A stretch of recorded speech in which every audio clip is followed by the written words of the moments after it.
মা হচ্ছে এখানে রান্না বান্না সব বসিয়ে দিয়েছে। ও ভাত হয়ে গেছে। ও আজকে কি হয়েছে যে মাছ ছিলি? না না করবে না, ও ভাজা মশলা বেচে রান্না কর মাছের তরকারিটা ভালো হয়েছে। কি আমাদের কাছে এটা নেড়ে দি মা, একটু লেগে যাবে, একটুখানি গ্যাসটা কমিয়ে নিতে পারতো। ও মা এটা কি মা? মাছের ডিম ভেজে ভাজলে দেখি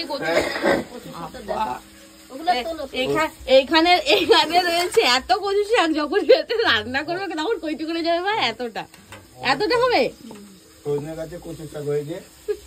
তুমি উল্টো পাল্টা বলো না বাবা, ঠিক আছে? লোকে সবাই দেখবে, বেকার বেকার কথা বলে। সজনে গাছে কচু শাক, যত সব ঢং। ও এটা চিংড়ি মাছ দিয়ে করবে না মাছের মাথা দিয়ে? কি দিয়ে?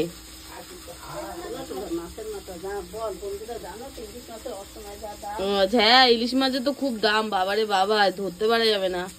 না মা তুমি একটা কাজ করো, ছোলা মোলা দিয়েই করো কচু শাকটা, ওইটা দিয়ে ভালো হবে। তো এত কচু শাক তো খেতে খুবই ভালো লাগে, কিন্তু ওই কিন্তু তোমার হচ্ছে হ্যাঁ ইলিশ মাছের দাম তো প্রচুর।